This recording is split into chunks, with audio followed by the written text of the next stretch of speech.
Yang saya harapkan paradigma ini tidak hilang, tapi tinggal ditambah, gitu. Tinggal ditambah paradigma ini, tinggal ditambah satu. Dari 4 ini udah cukup bagus dan memang sangat bagus. Yang orang lain udah nggak ada nih 4 udah hilang, ya kan? Kita tambah satu ini adalah dengan pendidikan yang tinggi, gitu. Karena memang mau tidak mau sekarang kita harus, kalau kita mau menguasai dunia, kita harus mempunyai pendidikan yang tinggi, ya. Mudah-mudahan generasi Betawi berikutnya ini tidak hanya jadi tukang ojek, ya kan, tapi jadi profesor, jadi doktor, gitu, ya kan. Jadi paradigma ini cukup kita tambah dengan pendidikan yang baik, karena fasilitas itu sangat bagus. Dengan ada kartu Jakarta Pintar, ya kan? Dengan adanya beasiswa, mana pemerintah DKI ini sangat banyak anggaran untuk itu. Ya kan, tinggal kemauannya ada nggak dari generasi muda Betawi ini? Gitu, ya kan? Ada nggak? Saya aja nih yang umur 57 ini masih kuliah nih, ya kan? Masih kuliah di S3. Padahal buat apa sih? Saya tidak-tidaknya saya buat contoh, gitu, untuk generasi muda, untuk adik-adik saya, untuk anak-anak saya. Ini loh, ya kan? Ini loh, papa begini, ini kakak begini. Masa kamu enggak? Ayo, nggak ada kata terlambat kalau untuk pendidikan, begitu kan? Insya Allah warga Betawi ini maju, berkembang, sejahtera. Karena tidak mungkin kesejahteraan tuh dengan kita mendirikan ormas, menguasai lahan-lahan parkir, rebutan dengan orang. Saya kira bukan itu, gitu kan?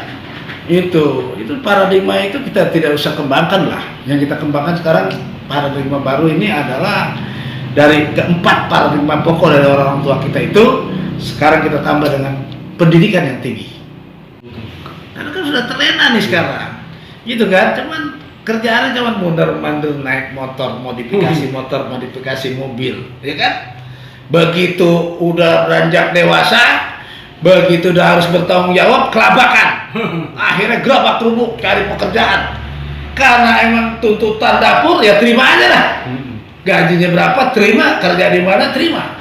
Kebanyakan ojek. Sekarang ojek online, ya kan? Nah ini yang sangat menyedihkan, gitu loh.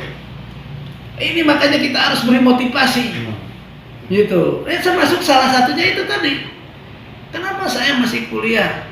Karena saya memberikan motivasi kepada generasi kita selanjutnya, gitu. Buat apa sih, Pak Haji? Buat apa sih kuliah? Kan gitu. Saya makan dari kontrakannya udah cukup. Bukan soal makan, karena hidup itu tidak sampai cukup dimakan. Ya kan, kita harus punya pendidikan yang tinggi, punya akhlak yang bagus, ya, terutama akhlak ini. Anak generasi sekarang ini akhlaknya sudah sangat berbeda, gitu loh. Ya itu mudah-mudahan dengan pendidikan yang tinggi, akhlak pun akan terbangun, gitu. Karena kan ini sejalan ya, kalau akhlak itu ya dari rumah mungkin dari ajarin bagaimana sunnah-sunnah Rasul.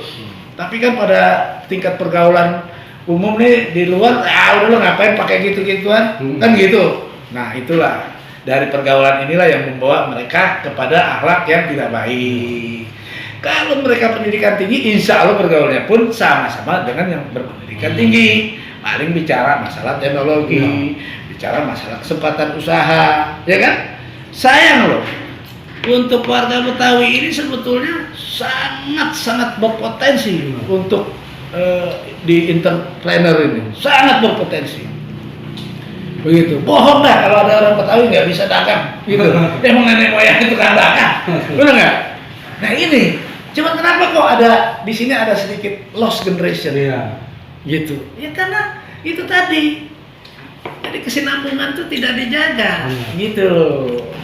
Nah inilah yang coba saya mau rajut, saya mau sambung kesinambungan ini kepada anak saya, cucu saya. Yang mana tadi paradigma 4 tadi tetap saya pertahankan. Bahkan dari kelas 4 SD anak saya semua saya udah masukin pesantren. Ya kan? Nah, jiwa entrepreneur begitu lulus SMA semua saya ajarin dagang. Semua saya modalin. Gitu. Nah, kebetulan yang satu bisa jalan, yang satu lebih cenderung ke politik, lebih ke DPR ya kan gitu. Tapi kita tetap mesti beri kesempatan. Betul.